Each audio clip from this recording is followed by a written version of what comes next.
Lección de Escuela Sabática, cuarto trimestre del 2022. La vida eterna, la muerte y la esperanza futura. Semana número 10. El fuego del infierno.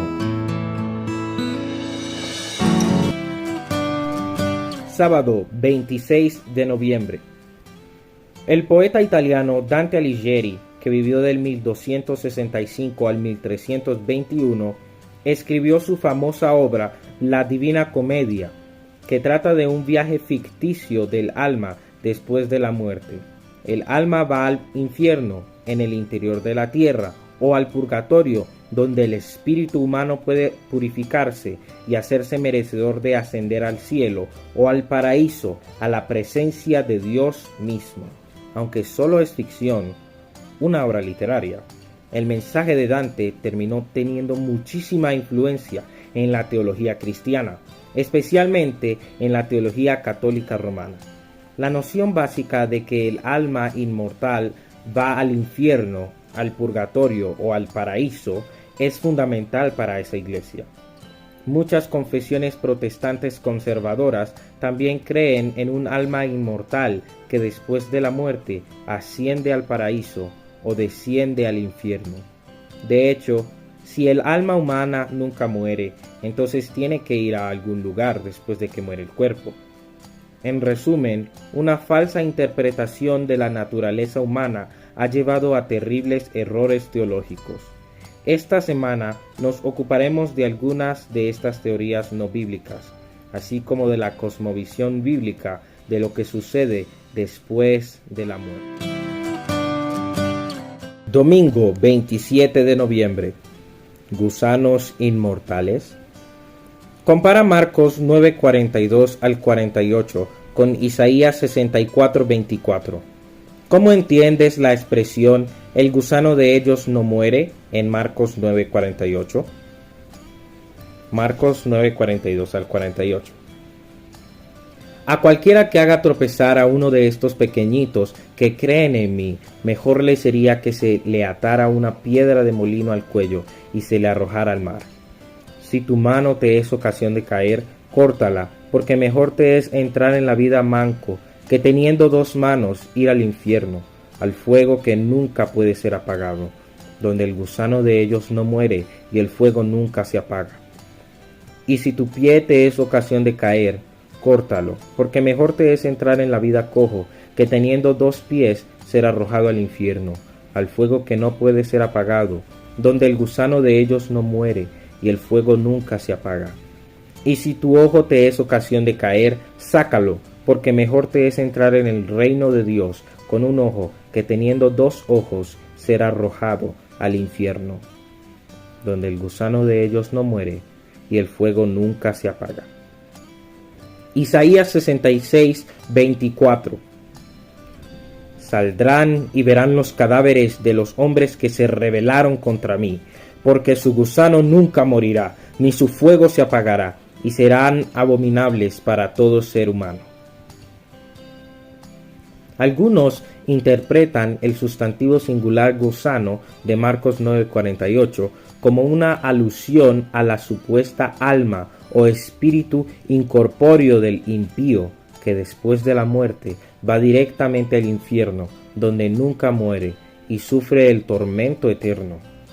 Pero esta interpretación no refleja la noción bíblica de la muerte inconsciente. Además, ignora el contexto veterotestamentario de este pasaje. En realidad, el gusano en singular se utiliza genéricamente para los gusanos, no significa un solo gusano. La referencia es a los gusanos que se alimentan de cuerpos en descomposición. En Marcos 9:48, Jesús cita Isaías 64:24, que dice: y saldrán y verán los cadáveres de los hombres que se rebelaron contra mí, porque su gusano nunca morirá, ni su fuego se apagará, y serán abominables a todo hombre. Esta aterradora escena metafórica retrata un campo de batalla donde los enemigos de Dios están muertos en el suelo y en proceso de destrucción. Los cuerpos que no consume el fuego los descomponen los gusanos, o quizá primero los consumen los gusanos y luego el fuego. De cualquier modo, no hay ninguna referencia a ninguna presunta alma que escape de la destrucción del cuerpo y que vuele al infierno. Pero ¿qué pasa con los gusanos que nunca mueren? El lenguaje metafórico de Isaías 64:24, citado en Marcos 9:48, no implica que esos gusanos sean inmortales. ¿Gusanos inmortales? El énfasis es que los gusanos no dejan incompleta su tarea destructiva. En otras palabras, siguen devorando el cuerpo de los malvados hasta destruirlo por completo. En cambio, los fieles hijos de Dios morarán gozosos en los cielos nuevos y la tierra nueva, y adorarán a Dios en su misma presencia. Esto lo encontramos en Isaías 64:22-23.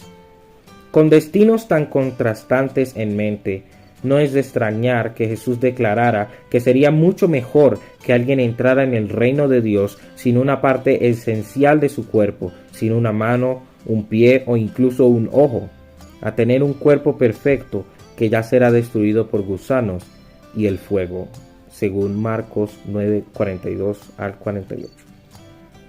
A fin de cuentas, nos salvamos o nos perdemos completamente. No hay término medio. Podemos tener vida eterna o sufriremos la destrucción eterna.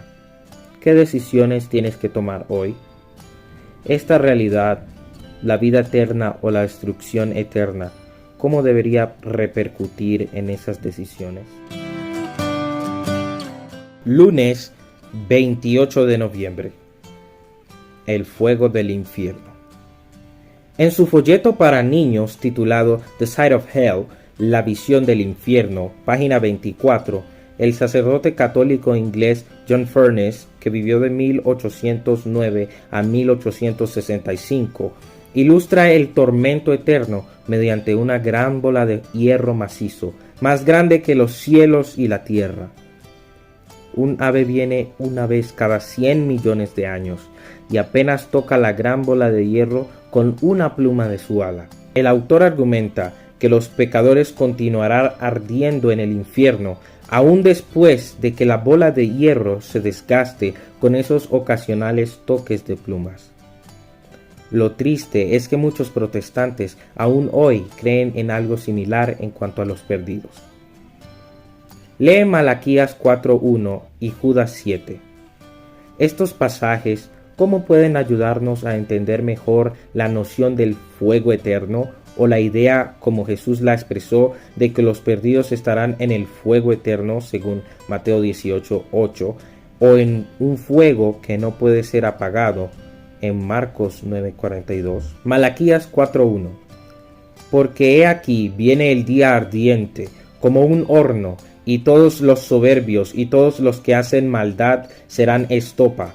Aquel día que vendrá los abrazará, ha dicho Jehová de los ejércitos, y no les dejará ni raíz ni rama. Judas 7. Como Sodoma y Gomorra y las ciudades vecinas, las cuales de la misma manera que aquellos, habiendo fornicado e ido en pos de vicios contra naturaleza, fueron puestas por ejemplo, sufriendo el castigo del fuego eterno. La palabra eterno, hebreo olam, griego aion o aionios, tiene diferentes significados según el contexto inmediato. Por ejemplo, cuando se relaciona con Dios en Deuteronomio 33:27, eterno, la palabra expresa su eternidad. Cuando se relaciona con los seres humanos, como en Éxodo 21:6, para siempre, la palabra se limita a su tiempo de vida. Cuando califica al fuego, como en Mateo 18:8, o Mateo 25:45, eterno implica que el fuego no se apagará hasta no consumir completamente lo que se está quemando. Esto significa que el fuego eterno será eterno en el sentido de que consumirá a los malvados en forma completa e irreversible, y no les dejará ni raíz ni rama. Malaquías 4:1. La teoría del castigo eterno de los impíos tiene serias implicaciones. Si se castigara a los malvados para siempre, el mal nunca se erradicaría. Además, toda la vida humana deriva de Dios. según Deuteronomio 32:39 y Salmos 36:9, quien no se alegra con la muerte del malvado, según Ezequiel 33:11. ¿Por qué entonces continuaría dando vida a los malvados para que sufran en un tormento sin fin? ¿No sería mucho más razonable que acabara con su existencia? Si los impíos serán castigados según sus obras, Apocalipsis 20:12, ¿por qué entonces una corta vida humana debe ser castigada indefinidamente? Todas las referencias bíblicas al fuego eterno deben considerarse alusiones al lago de fuego, posterior al milenio de Apocalipsis 20, ver la lección 13. Por lo tanto, no es bíblico hablar de un infierno que ya está presente y que arde para siempre. Si bien el infierno de fuego es nefasto, la verdad sobre el infierno, ¿qué nos revela sobre el amor de Dios, especialmente en contraste con la idea del tormento eterno? Martes 29 de noviembre. Los santos en el purgatorio. La Iglesia Católica Romana sostiene que los muertos que no merecen el infierno, pero que aún no están listos para el paraíso, pueden purgar sus pecados en el purgatorio y luego ascender de allí al paraíso. Sus sufrimientos en el purgatorio pueden reducirse con las oraciones y las penitencias de sus seres queridos. El Catecismo de la Iglesia Católica es explícito sobre el purgatorio. Los que mueren en la gracia y la amistad de Dios, pero imperfectamente purificados, aunque están seguros de su salvación eterna, sufren una purificación después de su muerte, a fin de obtener la santidad necesaria para entrar en el gozo de Dios. Catecismo de la Iglesia Católica, parte 1, sección 2, capítulo 2, artículo 12, párrafo 1030. Señala además que su sufrimiento puede aliviarse con las oraciones de sus seres queridos, así como con otros actos en favor de los muertos. La Iglesia también recomienda las limosnas, las indulgencias y las obras de penitencia en favor de los difuntos. Catecismo de la Iglesia Católica, párrafo 1032. Lee Eclesiastés 9:10, Ezequiel 18:20 al 22 y Hebreos 9:27. ¿Cómo refutan estos pasajes la teoría del purgatorio? Eclesiastés 9:10. Todo lo que te viniera a la mano para hacer, hazlo según tus fuerzas, porque en el Seol a donde vas no hay obra, ni trabajo, ni ciencia, ni sabiduría. Ezequiel 9:20 al 22. El alma que pecare, esa morirá. El Hijo no llevará el pecado del Padre, ni el Padre llevará el pecado del Hijo. La justicia del justo será sobre él, y la impiedad del impío será sobre él. Mas el impío, si se apartare de todos sus pecados que hizo, y guardare todos mis mandamientos, e hiciere según el derecho y la justicia, de cierto vivirá, no morirá. Todas las transgresiones que cometió no le serán recordadas. En su justicia que hizo, vivirá. Hebreos 9:27. Y de la manera que está establecido para los hombres que mueran una sola vez, y después de esto el juicio. El dogma del purgatorio combina la noción pagana de un infierno ardiente con la práctica pagana de orar por los muertos. Este dogma es inaceptable para quienes creen en las enseñanzas bíblicas. Primero, de que los muertos descansan en forma inconsciente en sus tumbas, Eclesiastés 9:10. Segundo, que la justicia de un ser humano caído no puede transferir a otro ser humano caído, Ezequiel 18:20 al 22. Tercero, que nuestro único mediador es Jesucristo, Primera Timoteo 2:5. Y cuarto, que a la muerte le sigue el juicio final, sin ninguna segunda oportunidad para arrepentirse de las trampas de esta vida, Hebreos 9:27. Una implicación aún más seria es hasta qué punto la teoría antibíblica del purgatorio distorsiona el propio carácter de Dios. De hecho, la obra de Satanás desde su caída es malinterpretar a nuestro Padre Celestial. Él sugirió el dogma de la inmortalidad del alma. La idea de un infierno que arde eternamente es fabricación de Satanás. El purgatorio es invención suya. Estas enseñanzas falsifican el carácter de Dios para que se lo tenga por severo, vengativo, arbitrario y falto en perdonar. Manuscrito 51, 10 de diciembre de 1890. En vez de que los muertos esperen la venida de Cristo dormidos, este concepto sostiene que están en el purgatorio y que allí sufren hasta que alguien logre rescatarlos. Los errores como el purgatorio o el tormento eterno, ¿qué nos enseñan sobre la importancia de la doctrina? ¿Por qué es importante lo que creemos y no solo en quién creemos? Miércoles 30 de noviembre. Un paraíso con almas incorpóreas. Aunque los protestantes no aceptan el purgatorio, muchos creen que las almas de los justos muertos ya disfrutan del paraíso en la presencia misma de Dios. Algunos argumentan que esas almas son solo espíritus incorpóreos. Otros creen que son espíritus incorpóreos pero cubiertos por un cuerpo espiritual de gloria. Cualquiera que sea el supuesto estado metafísico de los muertos vivos, estas teorías socavan la doctrina bíblica de la resurrección final y el juicio de los muertos. ¿Por qué hay una resurrección y un juicio? Apocalipsis 20, 12 al 14, si las almas de los justos ya están disfrutando del paraíso. Lee Hechos 2, 29, 34 y 35 y 1 Corintios 15, 16 al 18. ¿Cómo arrojan luz estos pasajes sobre el estado de los muertos y los que esperan la resurrección?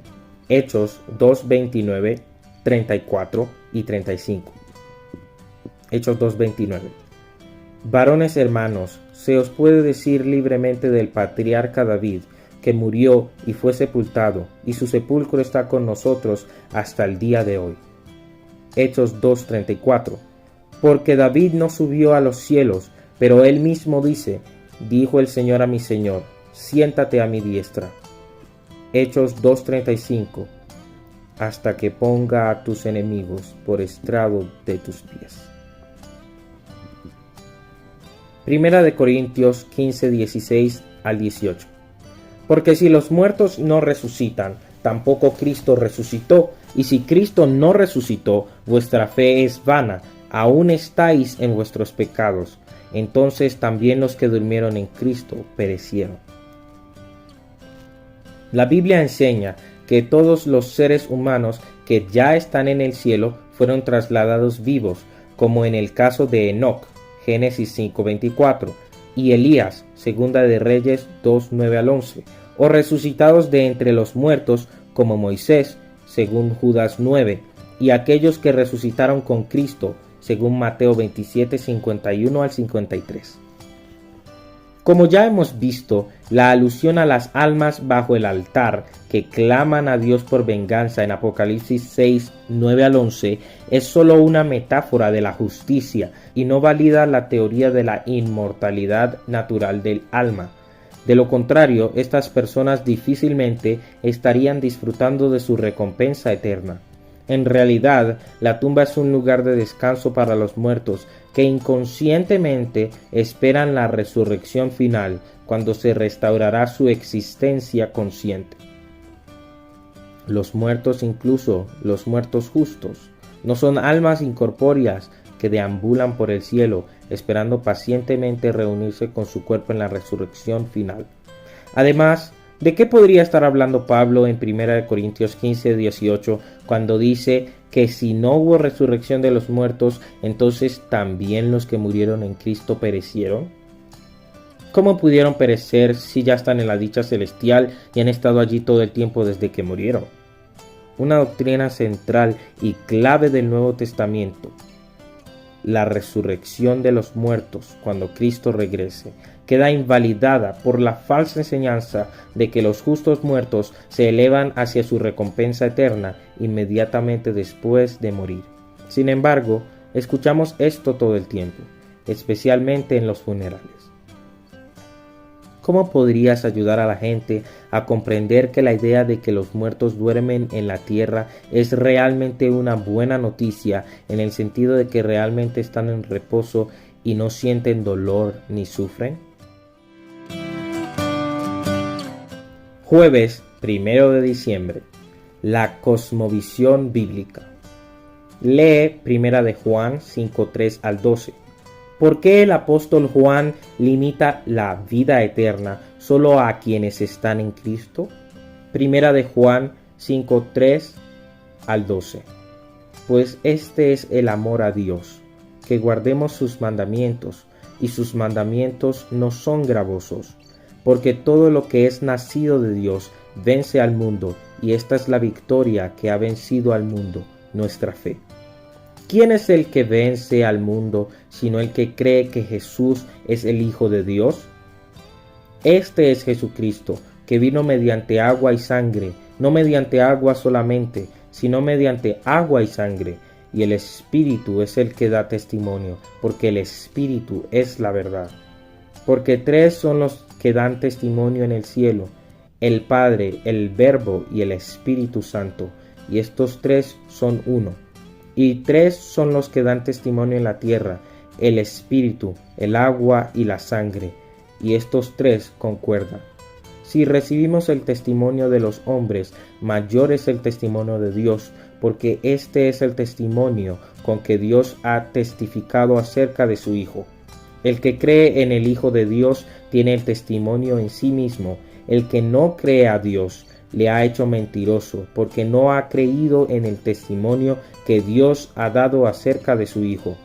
Y este es el testimonio, que Dios nos ha dado vida eterna, y esta vida está en su Hijo. El que tiene al Hijo tiene la vida. El que no tiene al Hijo de Dios no tiene la vida. La doctrina bíblica de la inmortalidad condicional del ser humano, en contraste con la teoría antibíblica de la inmortalidad natural del alma, se hace explícita en 1 de Juan 5:11 y 12. Para comprender el significado de este importante pasaje, debemos recordar que solo la deidad tiene inmortalidad. 1 de Timoteo 6:15 y 16, y es la única fuente de vida. Salmos 36:9, Colosenses 1:15 al 17 y Hebreos 1:2. Cuando el pecado entró en el mundo mediante la caída de Adán y Eva, Génesis 3, ellos y todos sus descendientes, incluso nosotros, cayeron bajo la maldición de la muerte física y perdieron el don de la vida eterna. Pero nuestro Dios amante implementó el plan de salvación para que los seres humanos recuperaran la vida eterna, la vida que debió haber sido suya desde el principio. Como escribió Pablo, según nos escogió en Él antes de la fundación del mundo, para que fuésemos santos y sin mancha delante de Él. Efesios 1:4. El apóstol explica que como el pecado entró en el mundo por un hombre, Adán, y por el pecado la muerte, así por medio de uno solo, Jesucristo, todos los seres humanos tienen acceso al don gratuito de la vida eterna. Romanos 5:12 al 21. Pablo aquí hace una referencia inequívoca a un Adán literal que trajo el pecado y la muerte a este mundo. Nada tiene sentido en la Biblia sin un Adán literal, que por causa de la transgresión trajo el pecado y la muerte a nuestro mundo. Por tanto, agrega el apóstol Juan, Dios nos ha dado vida eterna, y esta vida está en su Hijo. El que tiene al Hijo tiene la vida, el que no tiene al Hijo de Dios no tiene la vida. 1 de Juan 5:11, 12. El panorama completo se vuelve más claro a la luz de las declaraciones de Jesús, que todo aquel que ve al Hijo y cree en Él tenga vida eterna, y yo le resucitaré en el día postrero. Juan 6:40. Y yo soy la resurrección y la vida. El que cree en mí, aunque esté muerto, vivirá. Juan 11:25. Esto significa que la vida eterna es un don de Dios que recibimos por medio de Cristo, que se consigue en el presente, pero se disfruta plenamente solo después de la resurrección final de los muertos. La conclusión es muy sencilla: si se concede vida eterna solo a los que están en Cristo, los que no están en Él no tienen vida eterna. Primera de Juan 5, 11 y 12. En cambio, la teoría de la inmortalidad natural del alma adjudica vida eterna en el paraíso o en el infierno a todos los seres humanos, incluso a los que no están en Cristo. Por más que esta enseñanza sea popular, no es bíblica. Viernes 2 de diciembre. Para estudiar y meditar. Lee Elena de White, El conflicto de los siglos, el misterio de la inmortalidad. Página 586 a la 606. ¿Pueden hablarnos nuestros muertos? Página 607 al 618. Sobre el error fundamental de la inmortalidad natural descansa la doctrina de la conciencia en la muerte, doctrina que, como la del tormento eterno, se opone a las enseñanzas de las Escrituras, a los dictados de la razón y a nuestros sentimientos de humanidad. Según la creencia popular, los redimidos en el cielo están al tanto de todo lo que pasa en la tierra, y especialmente en la vida de los amigos que dejaron atrás. Pero ¿cómo podría ser una fuente de felicidad para los muertos conocer las tribulaciones de los vivos, ser testigos de los pecados cometidos por sus amados y verlos sufrir todas las penas, desilusiones y angustias de la vida? ¿Cuánto podrían gozar de la dicha del cielo los que revolotean sobre sus amigos en la tierra? ¿Y cuán profundamente repulsiva es la creencia de que apenas exhalado el último suspiro, el alma del impenitente es arrojada a las llamas del infierno? ¿En qué abismos de dolor deben hundirse los que ven a sus amigos bajar a la tumba sin preparación para entrar en una eternidad de pecado y aflicción? Preguntas para dialogar. Quienes han hablado con otros cristianos sobre el estado de los muertos y la naturaleza del infierno, lo más probable es que hayan descubierto cuán inflexibles y firmes son las personas en su creencia, no solo en la idea de que los salvos van inmediatamente al cielo, sino incluso en que los perdidos están en el tormento eterno del infierno. ¿Por qué crees que es así? Una cosa es que quieran creer que sus seres queridos fallecidos están con el Señor, y esto es entendible hasta cierto punto, aunque, como lo hemos visto, todavía queda el tema de cuán angustiante sería para ellos contemplar el desastre de acá abajo. Pero, ¿por qué existe un apego tan fuerte a la horripilante idea de que los perdidos son atormentados eternamente en el infierno? ¿Qué nos enseña este hecho acerca de cuán poderosa puede ser la tradición? Analicen en clase. Segundo, la mayoría de las confesiones cristianas proclaman la teoría no bíblica de la inmortalidad natural del alma, con todas sus teorías correlacionadas. ¿Qué más deberíamos hacer como iglesia, además de lo que ya estamos haciendo, para proclamar al mundo la visión bíblica de la muerte y el más allá? Tercero, aunque el poema de Dante, la Divina Comedia, era mera ficción, ejerció una gran influencia para ayudar a consolidar enseñanzas falsas en la mente de la gente sobre lo que sucede al alma después de la muerte. ¿Qué lecciones podemos aprender de la facilidad con que la teología cristiana puede verse influenciada por las enseñanzas externas? ¿Qué otras ideas no cristianas influyen en el pensamiento cristiano, incluso en la actualidad, y cómo podemos protegernos de ellas?